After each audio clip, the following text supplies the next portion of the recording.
찔레꽃 그 여자라는 책을 읽어보신 분이 이 자리에 계십니까? 지금도 활발하게 사역을 하고 있는 박순애 전도사님이 쓰신 자전적인 에세이 서적의 제목입니다. 매일 술을 마시고 노름을 하고 폭력을 휘두르는 아버지 밑에서 배다른 오빠들과 함께 성장을 했던 이 박순애 전도사님의 이야기를 읽어보면요, 참 우리들의 마음을 많이 아프게 만듭니다. 10살 때 아버지의 폭력을 못 이겨서 어머니가 가출을 하게 되고, 그래서 학교로도 갈 수도 없고 집으로도 돌아갈 수 없었던 이 박순애 전도사님이 어린 나이에 깡통을 차고 사람들에게 구걸을 해서 하루하루를 연명을 하다가 들려오는 교회의 종소리를 듣고는 교회를 나가게 됩니다. 밥을 얻어먹기 위해서 교회를 갔지만, 그래서 예수님을 알게 되었지만 13살의 나이에 새벽 기도를 마치고 돌아온 그 자리에서 얼붓 오빠에게 성폭행을 당하고 바다로 나아가 자살을 기도했던 이야기도 아주 담담하게 기록이 되어 있습니다. 가까스로 살아남아서 청송에 있는 엄마를 무작정 찾아 나섰는데, 그곳에서 엄마를 만나게 되지만 딸을 팔베개에 누이고 다시는 떠나지도 버리지도 않겠다는 엄마는 또다시 어린 박순애 전도사님을 경북 안동에 있는 어느 부잣집의 식모로 보내어버립니다. 따뜻한 밥 한 번 못 먹고 차가운 밥에 몸이 부서져라 일만 하면서 밤마다 성경을 읽으면서 3년간 식모살이를 했던 이야기들, 그리고 산속을 돌아다니면서 산나물과 약초를 캐어서 연명을 했던 이야기들, 아버지와 엄마 그리고 얼붓 오빠를 원망하면서 그리고 저주하면서 그렇게 살아왔던 이야기들이 그 자전적인 에세이 속에 모두가 기록이 되어 있습니다. 아마 책을 보지 않으셨던 분들도 인터넷이나 혹은 다른 교회 부흥회 집회를 통해서 아마 이 가운데는 이 이야기를 접해보신 분들이 제법 있으리라고 생각을 합니다.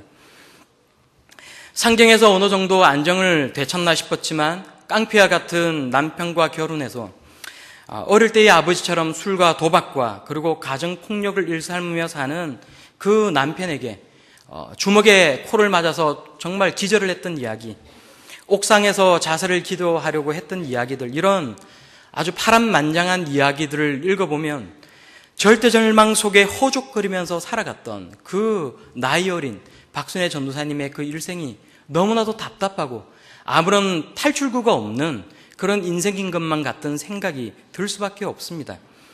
철저하게 버려지고 망가진 삶 속에서 절대 절망이 아니라 그럼에도 불구하고 절대 희망을 붙든 박순애 전도사님의 이야기는 오늘 성경 본문 속에 나오는 사람들과 참으로 많은 닮은 점이 있습니다. 박순애 전도사님의 이야기는 잠시 뒤로 접어두고요, 오늘 성경 본문 속의 이야기를 함께 보시면 인생의 절대절망 가운데에 놓여 있는 또 한 사람의 여인과 애타는 부정으로 죽어가는 딸을 위해 모든 체면을 다 집어던져버린 또 한 사람의 절망적인 아버지의 이야기가 나옵니다.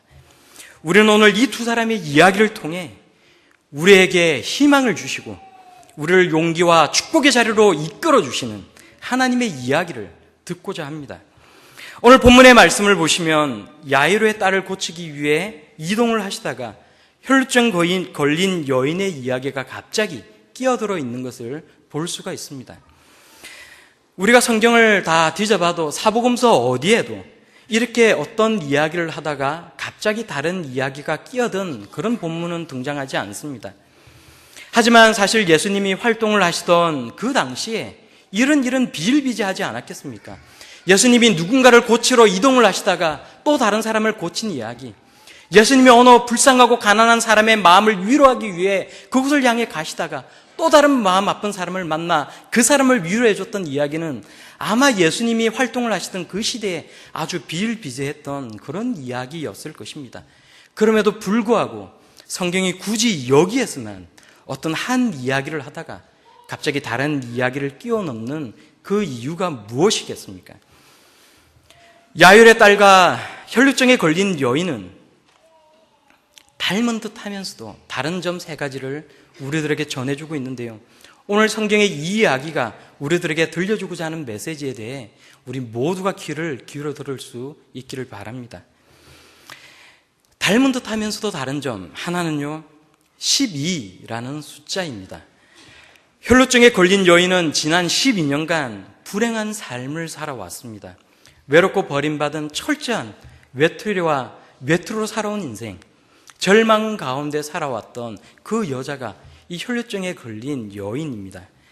하지만 야율의 딸은 12살이 되도록 안정적인 집안에서 가족의 사랑을 받고 성장해 왔습니다.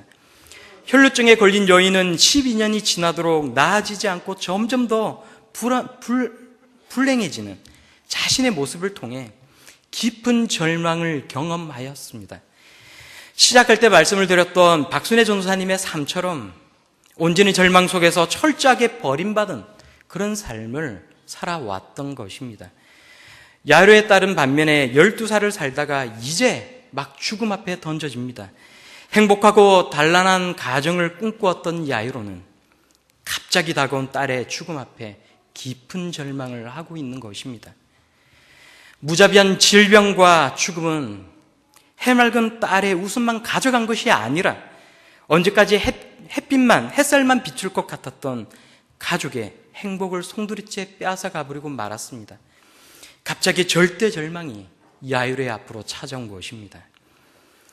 서로 닮은 듯 하면서도 다른 두 번째의 것은 혈루증에 걸린 여인은 목숨을 걸고 다가간 그런 믿음의 소유자였고 야이로는 인내로 기다린 믿음의 소유자였다라는 것입니다. 사실 오늘의 이야기는 예수님께서 갈릴리 바다를 사이에 두고 갈릴리 지역의 맞은편에 있던 거라사 땅으로 가셨다가 다시 돌아온 곳으로부터 시작하고 있습니다. 무수히 많은 사람들이 모여들어서 예수님을 따라 나서고 있는데 회당장으로 있던 야이로가 예수님을 찾아서 그 발 아래에 엎드립니다. 그리고 자기에게 외동딸 하나가 있는데 지금 죽어가고 있으니 빨리 가서 고쳐달라고 말을 하는 것입니다. 당시 회당장이라는 직분은 사회적으로 상당히 높은 위치였다고 합니다. 당시 유대 땅에는 잘 알고 계시는 것처럼 예루살렘에 성전이 있었습니다. 그렇지만 가나안의 각 지역과 이방 지역에 살아가던 유대인들은 늘 성전으로 가서 예배를 드릴 수 없었기 때문에 각 지역에 있는 회당을 중심으로 모여들 수밖에 없는 그런 상황이었습니다. 그리고 이 회당에서 말씀을 배우고 예배를 드렸는데 회당은 유대인들의 삶을 지탱시켜주는 유대인으로서의 정체성을 지켜주는 중요한 삶의 중심지가 되었던 것입니다. 회당에는 한 명 이상의 회당장이 있었고요. 회당장은 공중 예배를 주관하고 예배의 질서를 유지하는 일을 맡았습니다. 또 회당장이 회당에서 말씀을 가르칠 사람을 선정하였기 때문에 회당장의 권력이라는 것은 우리가 생각하는 것 이상이었다고 합니다. 그래서 경제적으로 안정되어 있고 사회적으로도 존경을 받는 지위, 한 지역의 유지와도 같았던 그런 존재가 바로 이 회당장이었고 오늘 우리가 함께 보시는 이 야이로는 바로 그 회당장이었다라는 것입니다. 그런데 본문을 보면 사회적으로 존경을 받고 경제적으로 여유가 있다고 하더라도 아무도 고치지 못하는 외동딸이 죽어가는 데는 자존심 같은 것은 아무 소용도 없었던 것으로 보입니다. 저는 어릴 때 한 여름에 해운대에 어머니하고 형제 셋이서 해수욕을 하러 간 적이 있습니다. 제가 초등학교 저학년 때 일이니까 아마 늦어도 1980년 이전의 일이었던 것으로 기억합니다. 부산의 해운대 해수욕장이 폐장을 얼마 남기지 않고 있었던 늦은 8월의 어느 날에 아버지는 회사에 출근하고 없으셨기 때문에 저희 어머니와 저희 형제 셋이 함께 바다로 놀러 간 것이었는데 바다의 그 파도를 보고 이제 힘껏 마음이 부풀어서 힘껏 물을 향해 뛰어올랐다가 착지를 했는데 오른쪽 발에 뭔가 따끔한 그런 고통이 느껴지는 것입니다.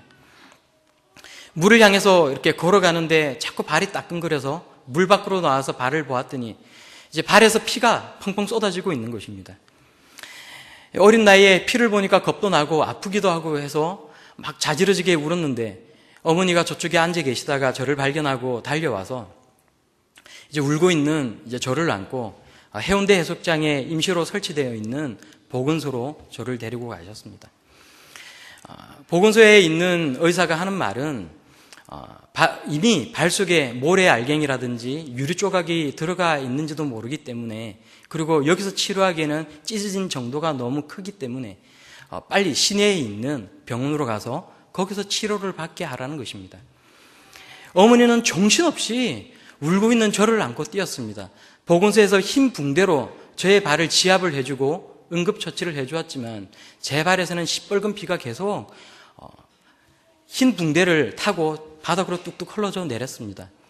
울고 있는 저를 안고 어머니는 정말 창피한 것도 모르고 수영복 차림으로 시내를 향해 뛰기 시작했습니다. 지금도 우리가 바닷가로 나가보면, 여름에 해수욕장을 가면 도로 하나를 사이에 두고 희한한 풍경이 벌어지는 것을 볼 수가 있습니다. 한쪽에서는 수영복 차림으로 마음껏 놀고 있고요, 한쪽에서는 정상적으로 옷을 갖춰 입은 사람들이 일상생활을 하고 있는 모습을 볼 수가 있습니다. 아무리 시대가 자유로워졌다라고는 하지만 수영복 차림으로 시내 한가운데로 걸어갈 수 있는 용기가 이 가운데 있으신 분 계십니까?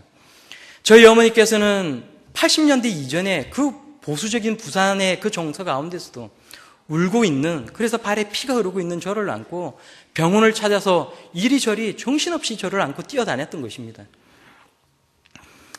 아마 이 자리에 앉아 계신 여러분들도 저의 어머니셨다라면 아마 똑같이 하셨으리라고 생각을 합니다. 발을 다쳐서 울고 있는 아이를, 자기 자식을 등에 업고 창피한 줄 모르고 달릴 수 있는 그런 어머니는 저희 어머니뿐만이 아니라 이 자리에 앉아 계신 우리 모든 분들도 다 그래 하신 분이라고 생각을 합니다.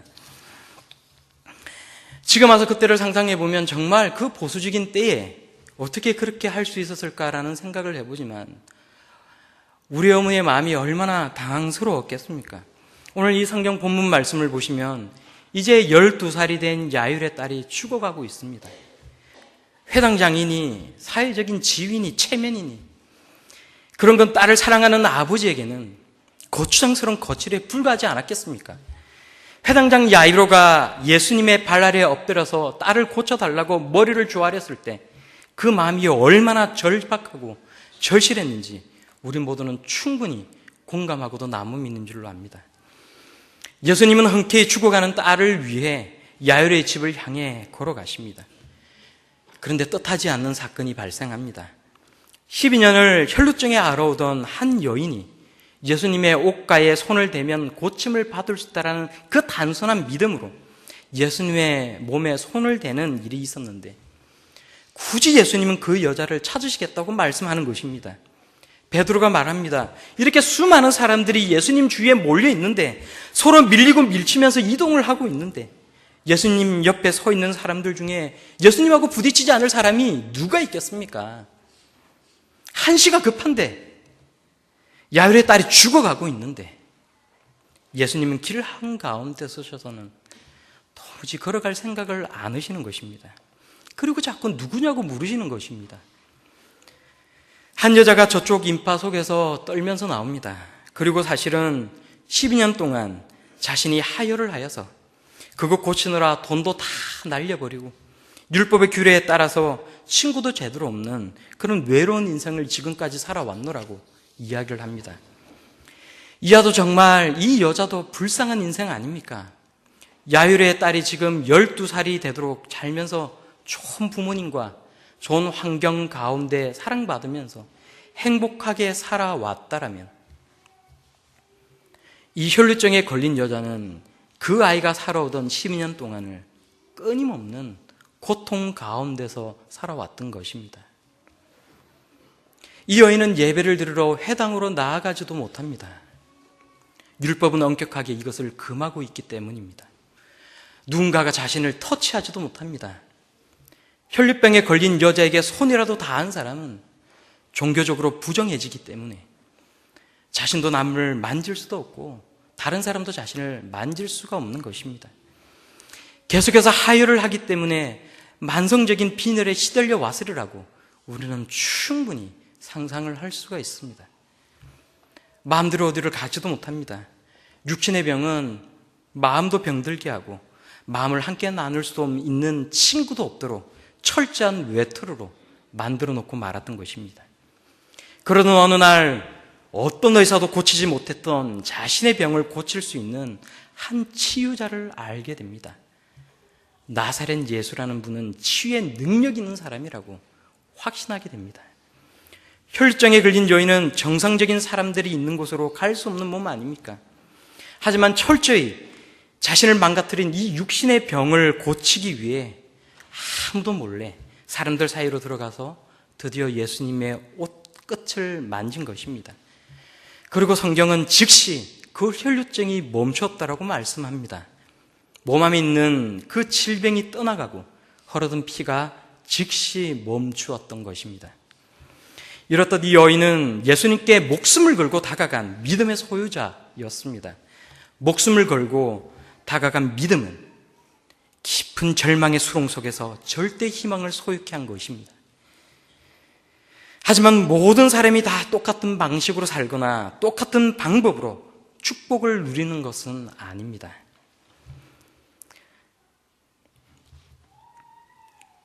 성경은 우리가 잠시 잊고 있었던 적극적으로 다가간 신앙의 사람 옆에서 인내로 기다린 믿음의 사람을 보여주고 있습니다. 예수께서 이 여인과 대화를 나누실 때에 조바심이 나서 죽으려는 사람이 있었던 것입니다. 야이로는 예수님을 모시고 한시라도 빨리 집으로 가야만 하지 않습니까? 딸의 생명이 끊어지기 전에, 그 고통과 아픔이 딸을 조금이라도 더 괴롭히기 전에 예수님과 함께 집으로 가야만 하는 것입니다. 그런데 이때 우려하던 일이 터지고 맙니다. 야이로의 집에서 야이로의 사랑하는 딸이 죽어버렸다는 말을 전해주려 어떤 사람이 다가온 것입니다. 모든 것이 다 무너져 내렸습니다. 야이로의 딸을 고치기 위해 가던 길 아니었습니까? 지체 없이 가야만 했던 길입니다. 그런데 갑자기 끼어든 그 여자 하나 때문에 모든 것이 다 틀어져 버렸습니다. 당신의 딸이 죽었나이다. 선생을 더 괴롭게 하지 마옵소서. 이 말은 야이로를 향해 동정심을 느꼈을 모든 사람의 생각을 대변해 주는 말 아닙니까? 이제 모든 것이 끝나버렸습니다. 질병과 죽음은 삶의 무게가 다른 말입니다. 차라리 야이로가 자신이 자신의 딸을 대신해 죽어버렸더라면 저 여자의 질병보다 덜 고통스러웠을 텐데 사랑하는 딸이 죽어버리고 말았습니다. 딸을 보내고 남겨진 야이로는 지금 너무나도 가슴이 아픕니다. 야이로의 딸은 죽어버리고 말았습니다. 그런데 예수님께서 야이로에게 이렇게 말씀하십니다. 두려워하지 말고 믿기만 하라. 그리하면 딸이 구원을 얻으리라. 여기서 구원을 얻으리라 라는 말은 48절에 예수님께서 혈루증 걸린 여인에게 내 믿음이 너를 구원하였다라고 하신 말씀과 동일한 말씀입니다. 혈루증 걸린 여인을 낫게 해주신 분이 이제는 죽은 딸을 살리겠다라고 지금 말씀하고 있는 것입니다. 혈루증에 걸린 여인을 구원하였던 바로 그 믿음이 만약에 네 속에 있다라면 네 딸이 살아날 것이라고 예수님은 지금 말씀하고 있는 것입니다. 하나님에게는 그것이 병이 되었든 죽음이 되었든 아무런 문제가 될 것이 없습니다. 믿음으로 얻게 될 그 결과는 모두가 동일한 것입니다. 우리는 낫고 우리는 살아나고 우리는 구원을 얻을 것이란 것입니다. 예수님은 야이로의 딸이 죽었음에도 야이로와 함께 딸이 죽어있는 집으로 들어가십니다. 야이로가 예수님을 모시고 집으로 들어갔고 그 이후로도 예수님이 하시는 대로 수행하였다라는 말씀을 볼 때 야이로는 자신의 경험과 사람들의 불신앙의 말을 받아들이기보다는 확고한 믿음을 가지고 있었던 것으로 보입니다. 그리고 우리는 성경을 통해 죽었던 야이로의 딸이 살아난 것을 확인할 수가 있습니다. 바람과 물결을 잔잔하게 하시고 귀신을 쫓아내시고 질병을 고치시는 예수님을 온전히 믿는 자만이 구원을 얻을 수가 있는 것입니다. 사람들은 기적을 보여주면 믿겠다라고 말을 하지만 기적이 절대로 우리에게 믿음을 주지 못합니다. 일시적인 믿음은 우리에게 줄 수 있지만 예수 그리스도를 믿는 그 믿음은 절대로 만들어줄 수가 없습니다. 그러나 우리의 삶의 기적은 우리의 믿음으로부터 시작합니다. 우리의 믿음이 하나님을 일하게 하고 도저히 일어날 수 없는 놀라운 일을 우리의 삶 가운데에 경험하게 하는 것입니다. 예수 그리스도를 믿는 신앙, 그리고 부활의 신앙을 가진 사람들은 죽은 영이 다시 살아나는 경험을 이미 한 사람들이 아닙니까? 그리고 죽은 사람들에게 생명을 주실 것을 우리는 받아들일 수가 있는 것입니다. 이것은 이해의 문제가 아니라 믿음의 문제인 것입니다. 자는 사람은 다시 깨어날 것입니다. 영원히 자는 사람은 아무도 없습니다. 성경은 우리가 한 달, 아니 반년, 아니 1년을 염려하는 것보다 단 10분을 집중적으로 믿음과 확신을 가지고 기도하는 것이 얼마나 소중한 것인지를 깨닫게 해주고 있습니다. 혈류증 여인과 야이로의 딸에게 같은 듯 하면서도 서로 다른 점 세 번째의 것은 예수님의 이적을 알리지 말라고 한 것과 말하라고 한 것의 차이점에 있습니다. 혈류증에 걸린 여인의 이야기를 다시 한번 생각해 보십시오. 예수님의 옷가를 만지고 병을 고친 여인은 이제 사람들 사이에서 살짝 빠져나기만 하면 되는데 굳이 예수님께서 이 사실을 모든 사람들에게 다 까발려 놓은 것 아닙니까? 그런데 떨면서 그 손댄 이유와 곧 나은 것을 모든 사람 앞에 털어놓은 여인의 이야기를 듣던 그 예수님께서 말씀하십니다. 딸아, 내 믿음이 너를 구원하였으니 평안히 가라. 이 여인보다 더 젊으신 분이 자기보다 나이가 많은 여인을 향해 딸이라고 부르고 계십니다. 여인을 부를 때는요, 그 당시의 관습대로 여자라고 이야기를 하면 됩니다. 여자라는 말은 존중의 표현입니다. 예수님은 예수님의 어머니를 향해서도 여자라고 부르셨습니다. 그런데 지금 예수님은 이 여인을 향해 딸이라고 부르고 계십니다. 자신보다 젊은 남자, 이적과 메시아의 표적을 보여준 남자가 자신을 향해 딸이라고 불렀을 때 이 여인은 어떤 생각과 어떤 감정이 들었을까요? 이 여인은요, 분명 사람의 소리가 아니라 하나님의 소리를 듣지 않았을까 생각합니다. 마주 대하고 있는 젊은 남자의 목소리를 통해 자신의 육신과 마음을 치유해 주시는 하나님 아버지를 보았을 것입니다. 12년간에 억눌렸던 감정과 아픔과 고통이 너도 이스라엘 공동체의 딸이요, 내 사랑하는 내 자녀라는 음성에 다 사라져버리고 뻥 뚫린 듯한 기분과 해방감을 맛보았을 것입니다. 지독한 외로움과 버림받았던 그 삶을 살았던 이 여인에게 지금 일어난 이 모든 일을 사람들에게 다 알리신 이 이유는 하나님은 육체의 질병만을 고치시는 분일 뿐만이 아니라 마음의 병도 고치시는 분이시요, 이 여인이 치유받은 일을 공개적으로 알리심으로써 누구라도 이 여인에게 다가갈 수 있도록 하시기 위한 배려였다는 것입니다.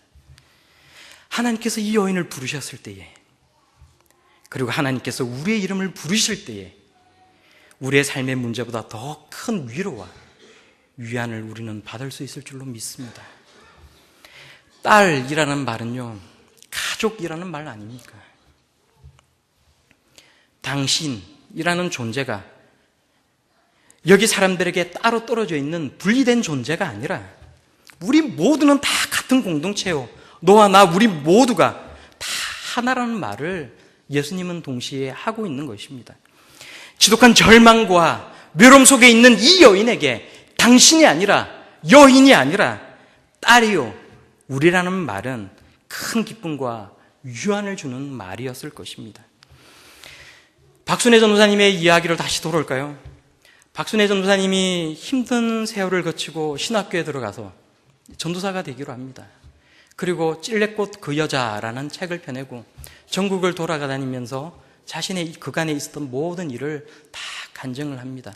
그런 일이 있기까지 그렇게 망나니 같았던 남편이 회개하고 이제는 찬양 사역을 하면서 신학교에 들어가서 전도사로 활동하고 있는 것, 하나님의 은혜가 임해서 그간에 있었던 모든 마음의 상처가 치유를 받고, 그래서 하나님 앞에 참된 기쁨을 누릴 수 있는 그런 복된 일이 먼저 있고 난 뒤였습니다. 어느 날 간증을 하고 돌아다니고 있는데 하루는 청와대에서 연락이 옵니다. 청와대의 영부인이 박순애 전도사님을 만나고 싶다라는 것입니다. 박순애 전도사님이 떨리는 가슴으로 이 영부인이 도대체 나에게 무슨 말을 하고 싶은 것일까? 방에서 청와대로 가서 기다리고 있습니다. 잠깐 기다리고 있는데 문이 열리더니 영부인이 자기에게로 걸어옵니다. 도대체 영부인이 나에게 무슨 말을 할까? 떨리는 마음으로 영부인을 쳐다보는 순간 자신에게 다가오는 그 영부인의 눈에서 하염없이 눈물이 흘러내리는 것을 봅니다. 그리고 이 영부인은 갑자기 와락 자신에게 다가와서 이 박순애 전사님을 꼭 끌어안고는 등을 두드리고 도롱을 어루만지면서 우리 딸이라고 말을 하는 것입니다. 박순애 전사님 그 순간 그간에 쌓여있던 모든 것들이 다 풀어지면서 살아계신 하나님의 터치, 하나님의 만져주심을 그 순간 경험하였다라는 것입니다.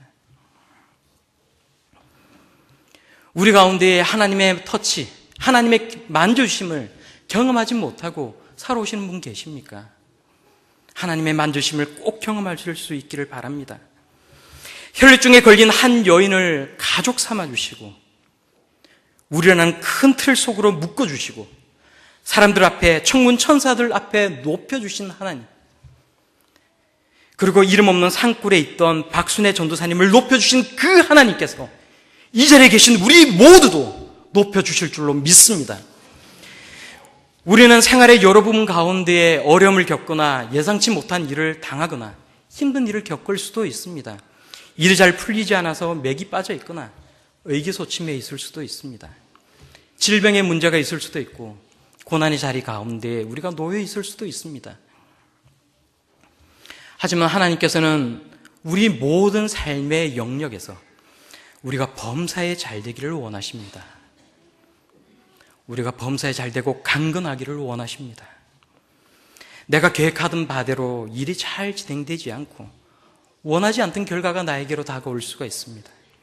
야이로처럼 갑자기 다른 누군가가 끼어들면서 어려움을 겪을 수도 있습니다. 그러나 죽은 야이로의 딸을 살리신 그분이 우리에게 두려워 말고 믿기만 하라라고 말씀하지 않습니까? 죽은 야이로의 딸에게 달리 다금이라고 말씀하신 그분이 지금 우리에게 일어나라라고 말씀하고 있지 않습니까? 하나님의 터치, 하나님의 만지심을 꼭 경험할 수 있기를 바랍니다. 저는 여기서 우리라고 말씀을 드린 부분에서 하나 더 이야기하고자 하는 것이 있습니다. 모두가 다 아시는 것처럼 2년간의 사역을 이제 접고 다른 교회로 옮겨가게 되었는데 제가 마음이 약해서, 마음이 여려서 잘 이렇게 잘 끊어서 이렇게 뭘 하지를 못합니다. 제가 마음은 하나인데 이곳에서 2년간 있었고 이제 또 다른 곳에서 또 새롭게 다른 분들을 섬겨야 되는 상황이고 그래서 이제 마음을 추스리고 가야 되는데 그게 참 쉽지 않은 일인 것 같습니다. 교육전도사 때부터 지금까지 이제 몇 번 사역지에 이동이 있었는데 그때마다 늘 이제 마음이 힘듭니다. 그래서 그런 경험을 통해 제가 깨달은 것은 지금 여기에 있었던 2년간의 그것을 계속 생각할 것이 아니라 다시 다른 사역지로 가서 그곳에서 일할 것을 계속해서 생각하고 그곳에서 일하게 하실 하나님을 기대하는 것, 이제 그런 마음을 가지고 지내는 것이었습니다.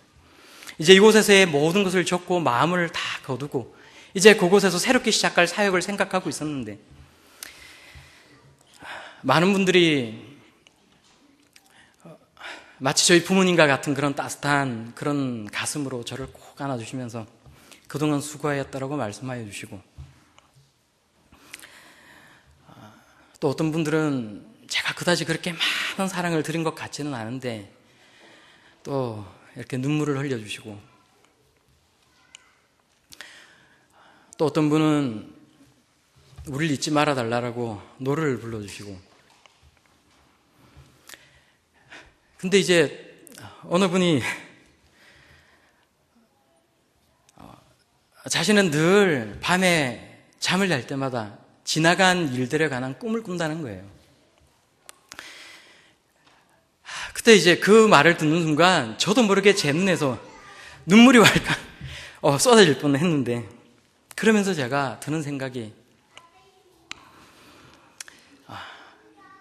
제가 몸은 비록 다른 사역지로 옮겨가지만 우리는 여전히 하나이구나라는 그런 생각을 하게 되었습니다.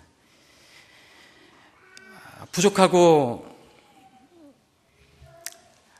늘 이렇게 연약한 사람인데 이렇게 큰 위로를 주시고 기도를 해주시고 좋은 말을 많이 해주신 분들에게 정말 감사를 드립니다.